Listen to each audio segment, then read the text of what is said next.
Okay, okay. And So, I will only say a few words at the end. yes, Thank you very much, and so on. yes, So the whole event is yours, anh Sơn ơi. yes. So I do not actually know. Will there be any screens being shared or not? Anh Sơn ơi, Dạ. có PowerPoint không? Không, không, không, Không. không có PowerPoint. Thì À, không cần. dạ không cần đâu, mình nói chuyện với nhau thôi, không cần, không có PowerPoint. Dạ, Okay, it's just to know for me. dạ, That's dạ. fine. Okay, and I think After your introduction, and then we will introduce some participant, speaker, and something like this, and then I will control the Yes, you webinar. will manage Okay? the whole event. Yeah. Yes, okay. So it's very easy for me. Yeah. But you have experience. You have already done it 2 times. Yeah, I Okay. know. So it's 15 o'clock at our current German time, and I think the meeting should be starting right now. Yeah. Okay. So please let me good evening or good afternoon, good morning in America. Yeah. Very good morning. It's 6 o'clock in the morning in America, 15 European times, and evening already in Asia. It's a very big pleasure and an honor to me to introduce today to you the speaker of today's event. It is Dr. Nguyen Ching from the United States. He will present to us the topic, the Tay Son dynasty and Vietnam-Qing relations in the late 18th century. This is a very interesting topic of today's discussion, and the discussion will be chaired by our dear colleague, which we have already welcomed in Hamburg, I think 2 times, Dr. Chan Đức Anh Sơn. He is currently working at the Dong A University in Da Nang. Let me introduce both speakers of today. Today, speaker is Nguyen Ching. He was born in 1948 in Sơn Thai in northern Vietnam. He attended Chu Van An School and the Institute of National Administration, Học viện Quốc gia Hành chánh in Saigon. He holds a Bachelor of Science in the subject of Business Administration and a Master of Business Administration from the US, as well as a Master of Information Systems Management. He also holds a doctoral degree of Business Administration and Computer Science Management and Applications from the US. Nguyen Ching is the author of many research articles on Vietnamese history, such as the Qing-Vietnamese Peace Agreement, the process of recognizing the Quang Trung dynasty, the Qing-Vietnam War, revisiting a historical suspicion, a fake king entering the vicinity, who was the person who went to China, was it a fake of King Quang Trung? The Dai-Viet delegation in the 18th century birthday ceremony of Qianlong Emperor. Researching for the portrait of King Quang Trung, Vietnam-Qing relations in the 18th century. The Green Mountains are still there, horses, hooves, and house. Le Matsuki, the clan of the Le dynasty, and many, many, many others.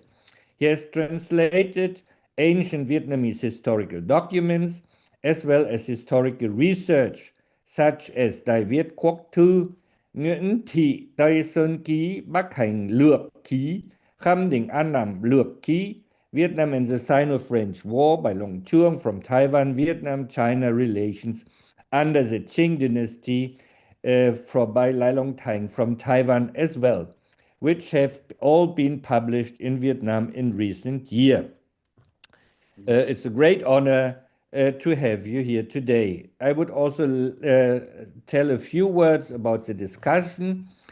Chan Đức Anh Sơn received his PhD in history from Hanoi National University in 2002. He was born 1967 in Hue, which we can hear from his accent very well, and has a major in history from Hue University in 1989.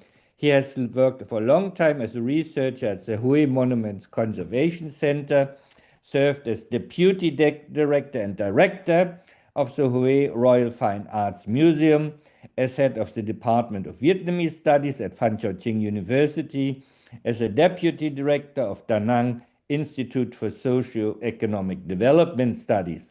And currently, he is the head of the Department of Science Management at Dong A University in Da Nang.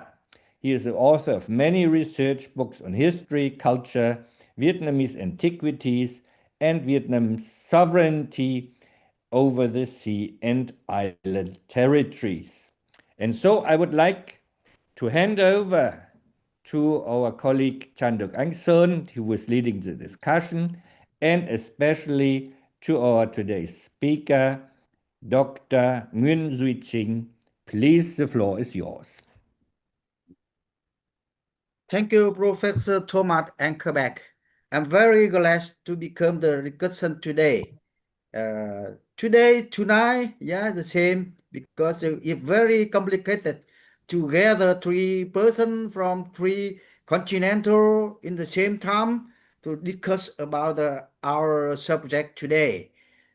Today, we very glad to invite Dr. Nguyen Duy Trinh from United States to talk about we have the two subjects. First, we talk about the new 2 books I just published for him here. The Gốc tích nhà Tay Son, The Originals of Tay Son Dynasty, and the other book, Duy Trinh translates from Mandarin to Vietnam. This is the dissertation for PhD of Professor Lai Trung Chen. Now he is professor in one university in the Tai Trung. So I'm very glad I am the editor of this the book. We make a friend, I and Dr. Trinh, until now for over 12 years. I helped him to publish his book in Vietnam. Until now, we published around 18 books from Duy Trinh with his he like the authors the author of this book or translator. And today I'm very honored to introduce Professor Dr. Nguyen Duy Trinh discuss with us with 2 subjects: the relationship between Vietnam and China and 18th century, early 19th century. And the second, we talk something about the original of Tay Son family. So now I give the forum for Dr. Trinh, and Dr. Trinh. We talk something everything about the topics during 2 hours. We have 1 hour and a half. After that, we have discussion, and then we question and answer. Okay. So sometimes I also give him some my discussion to talk with the topic. Okay. And now I want to introduce Dr. Trinh, and Mr. Trinh can talk everything if he want for everybody. Yeah. Hello, everybody. Do you hear me? That's good. We hear. Okay. Yes, today we have the topic is about the relation between the Qing court and the Annam court at the late 18th century, because that is the time that we have a very turbulent era, and between the Qing court and Annam, that is Vietnam today, we have a lot of new path to go, and it is so different from the traditional relation between the 2 countries. Since it is too complicated and they have too many data and documents about that, so I will skip on the reason that why they have to be normalization between the two countries after a short war. But it is very, very important to change on the direction of the history. When Vietnam defeated the Qing forces in Hanoi, the Qing court want to normalize as soon as possible. That's a very, very strange thing, because in most of the time when in the past, whenever we have a conflict, the court from China, they never want to be normalized until we have the request from the South, or we have to say that some of the subjects to them so that they can accept the submission. But this time they are very, very different because they want Vietnam to be normalized with them first, and secretly the two court have a negotiation so that they can back to normal. And after only about few months, the Qing court or Emperor Qianlong, he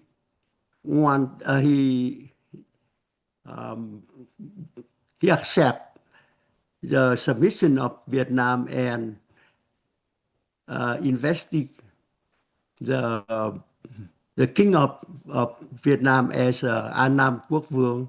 This means that the legal king of An Nam in the sphere of influence of China. China has its own sphere of influence, and the sphere of influence divided into separate between the inner tributary country and the outer tributary country. And Vietnam was set up to be an outer tributary system. But the main reason that they accept Vietnam is not because they do not want to prolong the war, or they don't want to continue a new war.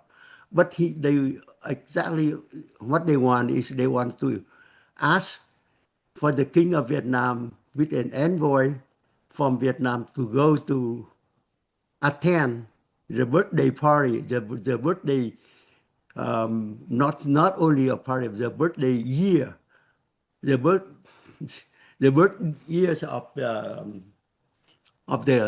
Emperor Qianlong. He was 80 years old.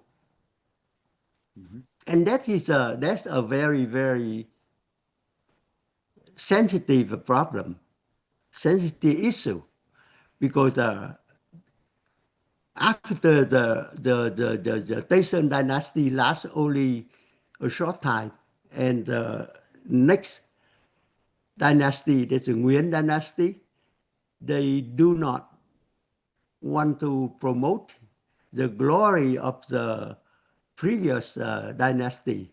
So everything was changed into a new direction, so that they try to look at the envoy of Quang Trung to go to China as an envoy of submission, an envoy to come to, like to get the title of a Quốc Vương. This means the title of the king of Vietnam. But actually, Quang Trung had been the king of An Nam, or prior to the journey. That's one of the very big big issue that we have to be clear. He was not come to ask for the accept from the Emperor of China. He come as a guest. He come as a visitor and invited to join the big party of the Qing court. Since it is very, very complicated to talk about everything, that's the procedures of how to get on the honor of a guest and on the ceremony and ritual that they gave to King Guangchung. So I have to come up to the most important thing.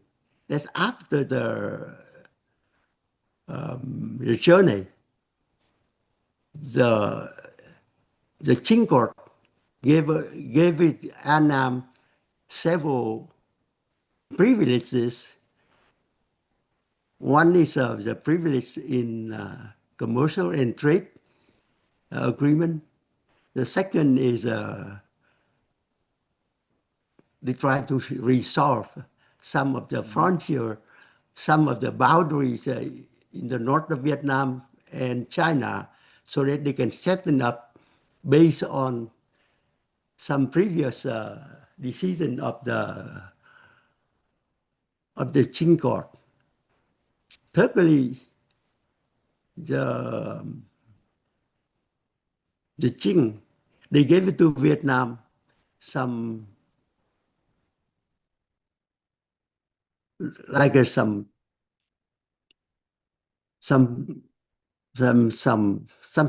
special like privileges to control the South Sea. That means the East Sea of Vietnam, and that they recognize that we have the authority to control the South Sea as just as like a denomination as a hedge, like a fence of China to protect the China, but that's where you can control. That's the idea. And another thing, and we have to talk about is based on the everything that the Qing court gave to Vietnam at that time. King Quang want to proceed some kind of other things, so that he requests to marry one of the Qing courts like a princess. But that is only like was not realized yet. But that is not like a provocation, just like the history of the Nguyen dynasty, like depict the way that King Quang want to marry Chinese princess. But that is some ways in the very in the because the Chinese have some kind of alliance between the Qing court and other countries by getting some of their royal girl to marry the head of the state of other country, so that they can have a connection, not just like a big country with a small country, but as like a relative within a family. So that's the way that King Quang tried to promote, so that we can get on the privilege of an inner tributary system. So first of all, I am talking about the trade agreement. In the past, when the Qing dynasty have a conflict with Burma, and they dissatisfied, and they close on the frontier pass along the southwest frontier. That means that between China and Burma, and China and Annam, and China and Thailand, that they close that, so that on the trade between two countries, between China and other country was closed, so that they stop it. And Vietnam was one of the victim, because we did not do anything, but we get in the same boat with other country. So that for the about 10-20 years, it is very hard for Vietnam to buy some export good from China, because we don't have any pass anymore, any door, so that we can go and buy like before. But when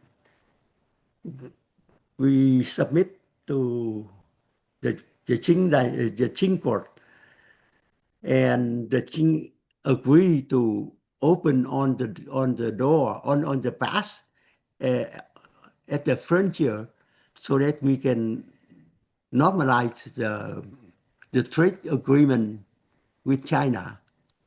And that we call it they call it khai quan thông thị. Khai quan, this means open the gate, open the pass, and thông thị, this means normalize the market. So Vietnam is one of the very first country. They have some agreement between China and a country about how to have on the merchandise trading and exchange. We come up with an agreement of 16 articles, and they come up very, very detailed about how do they set up on the control building, so that they can control on the merchandise, so we can buy from China, and on the merchandise that we can export to China. And that is very important, because on the other European country, they want to do something like that. That were not accepted. They have to go it by the season. Every 3 months, like 3 months every year, they come and sell merchandise to China, and then they withdraw. They cannot stay in China. But right now we have a regular, permanent station between the two countries, right at the frontier. The second country they have it, that is Korea. Korea has the same agreement like that, to have a trade with China. The second issue is the frontier issue. The frontier issue, because there's a lot of villages or small people, there's like who live along the boundary of Vietnam and China. They was moving on the time, because sometimes they belong to China and sometimes they belong to Vietnam, and that depends on the situation. And since these like minority, most of them they are the phiên thần. That means like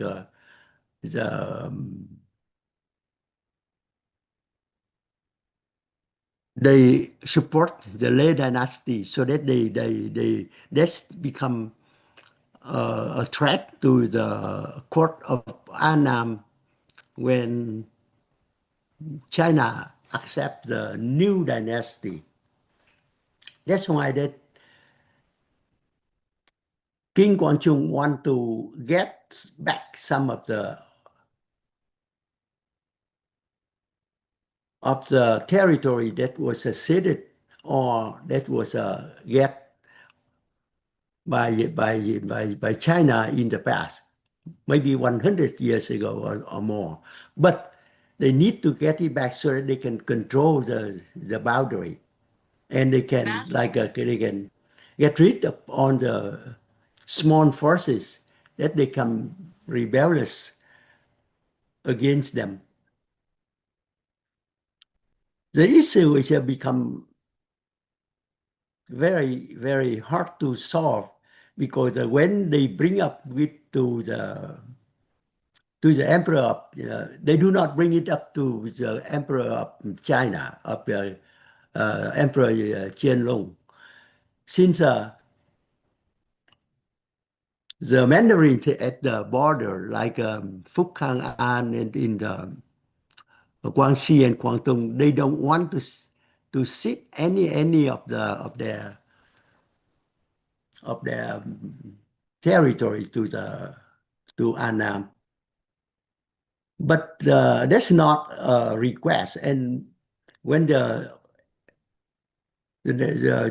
history of the Nguyen dynasty like depicted as like one way of to provoke a provocation to the Qing court, but that's not true, because they have several times the Qing court had given back the territory that they had to back to Annam in the past, based on the reason that if a territory belong to a tributary country or belong to China, that's not any different, because the tributary nation is the same like the territory of China. And King Kongchung won. This is just about a few like 50 years ago that happened, and so that King Quang want to get that rule, that law reapply to the area that we asked for. That's not like other people try to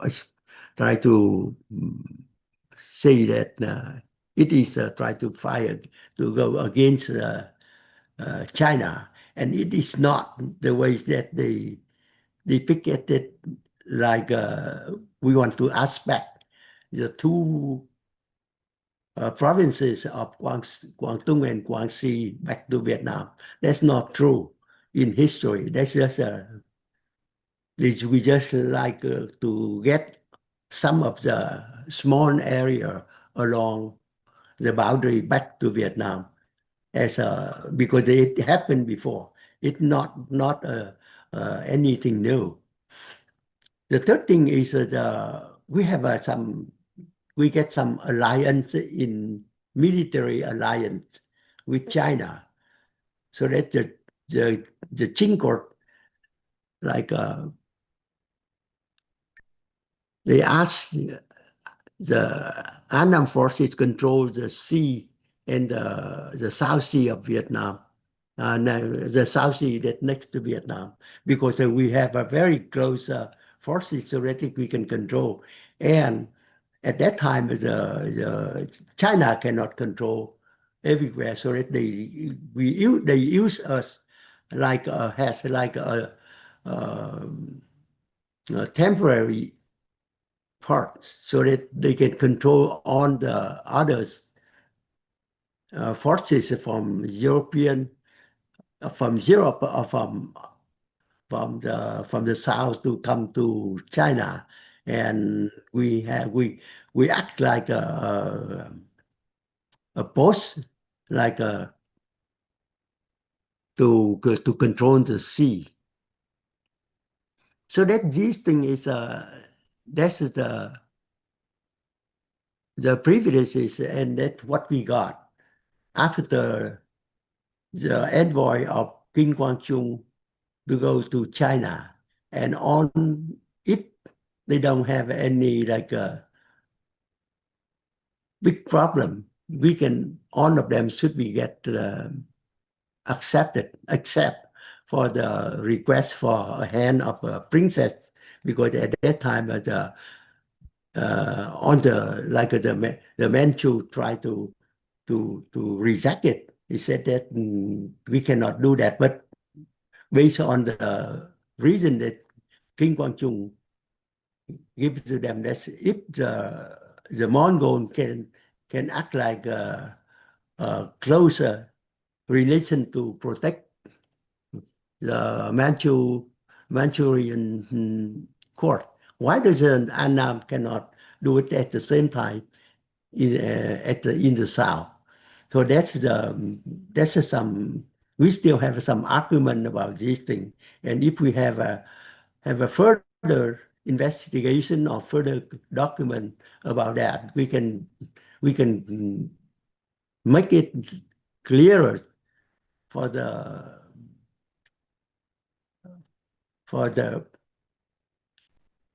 way that we can get everything was realized or not.